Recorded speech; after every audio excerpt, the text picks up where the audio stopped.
हम आगे देखिए. कबूल, उद्यापासून मी येतो. माझ्याबरोबर वडील पण येतील बरं का. असं म्हणून माझ्या आश्चर्यचकित चेहऱ्याकडे न बघता शिरीष चटकन निघून गेला. बोलता है कि ठीक है, मुझे मंजूर है, आप 50 रुपये फीस बोल रहे हैं, मुझे वो मंजूर है. कल से मैं यहाँ पे सीखने आऊँगा और मेरे साथ मेरे पिताजी भी आएंगे. ऐसा कहकर वो वहाँ से निकल गया और मैं तो एकदम सरप्राइजिंगली उसकी तरफ देखते ही रहा, उसके चेहरे की तरफ. दुसरे दिवशी तो अगदी वेळेवर आला. त्याच्याबरोबर एक वयस्कर आणि भारदस्त गृहस्थ आले होते. बोलता है कि दूसरे दिन वो बराबर टाइम पर आ गया. उसके साथ एक एजेड पर्सन और भारदस्त मीन्स एकदम ये जेंटलमैन थे. शिरीष म्हणाला, हे माझे वडील नाना. बोलता है कि ये मेरे, शिरीष ने आकर कहा कि ये मेरे पिताजी है नाना. आमचे नमस्कार झाले. एक अक्षर न बोलता नाना खुर्चीवर बसले. मैंने उनको हेलो हाउ आर यू वो सब किया, लेकिन वो एक शब्द न बोलते हुए चुपचाप वो चेयर पर जाकर बैठ गए. मी पण न बोलता वायोलिन काढले व शिरीषच्या हातात दिले. मीन्स मैंने भी बिना कुछ बोले एक वायोलिन निकाला और उसके शिरीष के हाथ में दी. त्याने बरोबर वही वगैरे आणलेली पाहताच मला त्याच्याबद्दलचा ग्रह चांगला झाला.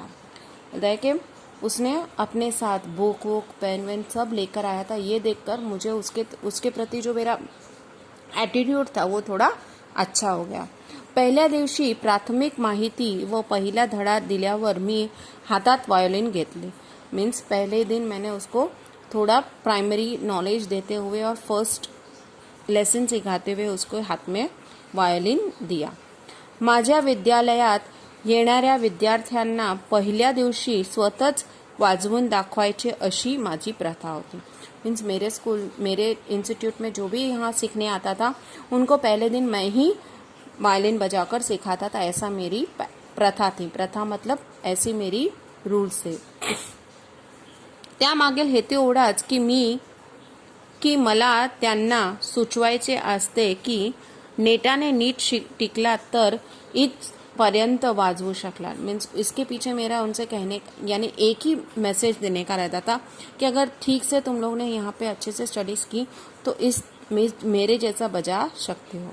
त्याप्रमाणे सुमारे 20 मिनिटे मी पीलू रागातली एक गत वाजवून दाखवली. मीन्स 20 मिनट्स तक मैंने उसको पीलू राग का एक ये बजाकर दिखाया. जीवाचे कान करून नाना ऐकत होते व शिरीष माझ्याकडे व नानांकडे आळीपाळीने बघत होता. मीन्स एकदम कान एकदम ये करके दिल से यानी इंटरेस्टिंगली जैसे सुन रहे थे वैसा लग रहा था. और शिरीष मेरी तरफ उसके पापा की तरफ मेरी तरफ ऐसे देख रहा था. आळीपाळीने मतलब एक एक करके. मी वायोलिन खाली ठेवले व नानांकडे पाहिले. त्यांच्या चेहऱ्यावर तृप्तीचे समाधान स्पष्टपणे दिसत होते. मीन्स मैंने वायलिन नीचे रखा और उसके पापा की तरफ देखा तो उनके फेस से एकदम एक सेटिस्फैक्शन के भाव दिख रहा था कि उनके उस पर एक सेटिस्फैक्शन दिख रहा था. आपण जाऊया आता, शिरीष म्हणाला व पिता पुत्र उठले. मीच आपण होऊन विचारले, काय कसं काय वाटलं एकंदरीत. बोलता है कि वो निकलने लगे बाप बेटा दोनों. तो बोलता है कि मैंने ही सामने से पूछा कि आज कैसा लगा आपको. वाह उत्कृष्ट, त्याबद्दल प्रश्नच नाही. बोलता है कि वाह वेरी गुड, एकदम बेस्ट. बोलता है कि इसमें कोई शक ही नहीं है. ये शिरीष ने कहा. शिरीषनेच मध्ये उत्तर दिले. मला त्याचा आगाऊ स्वभावाचा राग आला. मीन्स उसका ये जो इस तरह से वो जो ये कर रहा था बिहेव, उसका मुझे गुस्सा आया. आपण कुठं असता कामाला, भोचकपणे शिरीषनच पुनः म्हणाला. बोलता है कि मैंने उनसे खाली ऐसे ही पूछने लगा कि आप क्या करते हो, क्या काम करते हो. तो बोलता है कि अभी भी शिरीषही बोला. मला वाटले की मध्ये मध्ये बोलल्याबद्दल नाना शिरीषला दम भरतील. बोलता है कि मुझे लगा कि ऐसे वो बीच बीच में हमारी बातों में बीच में बोल रहा है इसलिए उसके पापा उसको डांटेंगे, लेकिन ऐसा कुछ. पण त्या उलट ते कौतुकाच्या नजरेनेच त्याच्याकडे पाहत होते. लेकिन वो बहुत ही कौतुक मतलब प्रेज्डफुली उसके चेहरे की तरफ देख रहे थे. नियमितपणे रोज पिता पुत्रांची जोडी येऊ लागली. शिरीषची प्रगती पाहून मात्र प्रसंगी मी पण आश्चर्यचकित होत होतो. बोलते हैं कि नियमितपणे रेगुलरली वो बाप बेटे आने लगे और शिरीष जिस तरह से इम्प्रूव कर रहा था वो देखकर तो मैं एकदम सरप्राईज हो गया था. त्याचा हात वाजवायला अतिशय हलका होता आणि माझ्या सर्व विद्यार्थ्यात त्याची आकलन शक्ति फार दांडगी होती. बोलते हैं कि उसका हाथ बहुत हल्का था और बोलते हैं कि उसकी ग्रास्पिंग पावर सभी जो मेरे बच्चे मेरे स्टुडंट्स उनसे कहीं ज़्यादा थी. नाना रोज त्याच्याबरोबर येत व एक अक्षरही न बोलता शांत बसून राहत. मी पण त्यांच्याशी बोलत नसे. मीन्स उसके पिताजी रोज उसके साथ आते थे. एक भी शब्द न बोलकर वो चुपचाप वहीं पर खड़े रहते थे. हा म्हणता 3 महिने निघून गेले. आणखीन 3 महिन्यांनी होणाऱ्या माझ्या विद्यालयाच्या प्रथम कार्यक्रमात आपण शिरीषला कार्यक्रम द्यायचा असा मी निश्चय करून टाकला आणि त्यानुसार मी शिरीषला म्हणालो. बोलता है कि हाँ करता ऐसे ऐसे करते बोलते कि 3 महीने हो गए और 3 महीने के बाद मेरे इंस्टीट्यूट का प्रोग्राम होने वाला था. तो बोलता है कि मैंने डिसाइड कर लिया था कि इस प्रोग्राम में मैं शिरीष को कार्यक्रम दूंगा.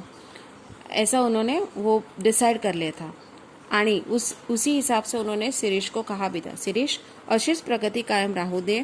आपल्या विद्यालयाच्या कार्यक्रमात मी तुझा कार्यक्रम ठेवणार आहे. बोलता है कि ऐसे ही तुम इम्प्रूव करते रहो, ऐसे ही इम्प्रूवमेंट रखो. तो मैं अभी हमारा जो कार्यक्रम होने वाला है उस कार्यक्रम में मैं तुम्हारा प्रोग्राम रखूंगा. हे ऐकल्यावर शिरीषला अत्यानंद होईल अशी कल्पना होती. बोलता कि ये अगर सुनेगा तो शिरीष बहुत खुश होगा ऐसा मुझे लग रहा था. पण त्याच्या चेहऱ्यावर आनंदाचा काहीही भावना दिसल्या नाहीत. लेकिन उसके चेहरे पर खुशी की कोई भी फीलिंग दिखी नहीं. इतकेच नव्हे तर त्याचा चेहरा काहीसा उतरला. इतना ही नहीं उसका चेहरा कुछ उतर गया. मी विचारले, काय तुला हे ऐकून काहीच आनंद वाटला नाही का? मैंने उसको पूछा कि क्या हुआ, ये सुनकर तुझे खुशी नहीं हुई? बोलता है कि गंभीर आवाजात ठाशीव स्वरूपाने, ठाशीव मतलब एकदम रूडली बोलता है, उत्तर आले, माझ्यापेक्षा नानांना त्याचा आनंद जास्त होईल. बोलता है कि मुझसे ज़्यादा तो मेरे पिताजी को इस बात की ज़्यादा खुशी होगी. पिता पुत्र गेले आणि प्रत्येक वेळी मिळणाऱ्या शिरीषच्या तरेवाय उत्तराचे आश्चर्य करीत मी बसलो. बोलता है कि वो बाप बेटे तो चले गए लेकिन हमेशा की तरह उसके जो जवाब सुनकर वो जो मैं सरप्राईज हो जाता वैसे मैं ही बैठा रहा. प्रत्येक वेळी तो नानांचे नाव का घेतो व नाना अगदी रोज त्याच्याबरोबर येतात याचे रहस्य काय असावे या प्रश्नाचे उत्तर मला सापडेना. बोलता है कि हमेशा उसके पापा आते क्यों है, वो बार उसके पापा की तरफ से वही जवाब क्यों देता है, इस क्वेश्चन का जवाब मुझे मिल नहीं था. वो सोचते सोचते मैं बैठा रहा. याशिवाय आणखीन एक शंका माझ्या मनात वरचेवर येत असे की ती म्हणजे नाना जवळ असताना शिरीष मोकळ्या मनाने वायोलिन वाजवत नसावा ही. और एक मुझे डाउट हो रहा था कि शायद उसके पापा रहते इसलिए वो एकदम खुले दिल से वायोलिन बजा नहीं रहा है, ऐसा मुझे डाउट होता था. दुसरे दिवशी शिरीष आला नाही. त्याचा हा पहिला खाडा. नसेल एखाद्या वेळेस जमले असे मी समाधान करून घेतले. मीन्स दूसरे दिन शिरीष आया नहीं, ऐसा उसका ये फर्स्ट उसका एब्सेंटिज्म थी.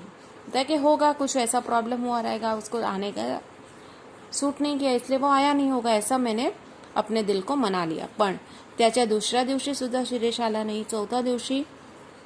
चौथा दिवस गेला, 5वां गेला आणि तसेच 15 दिवस गेले. मीन्स ऐसे दूसरे दिन नहीं आया, तीसरे दिन 4, 5 ऐसे ऐसे करते करते 15 दिन निकल गए लेकिन शिरीष आया नहीं.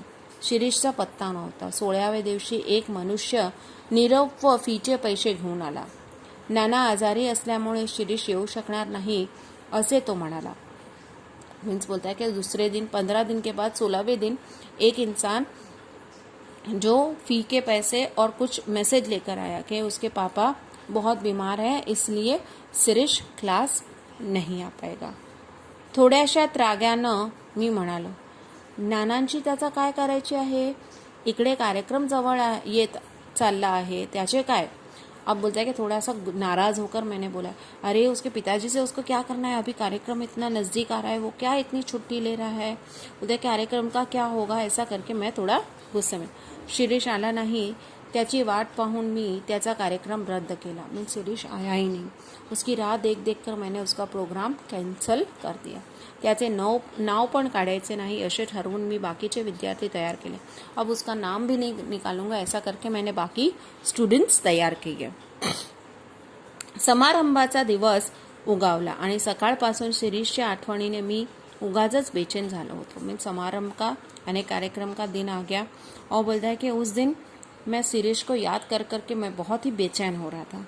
सकाळची इतर कामे आटोपून मी जरा स्वस्थ बसतो तोच दारात शिरीष हुआ। मीन्स सुबह का सब काम खत्म करके मैं थोड़ा आराम से बैठने तो सामने दरवाजे पर शिरीष खड़ा था।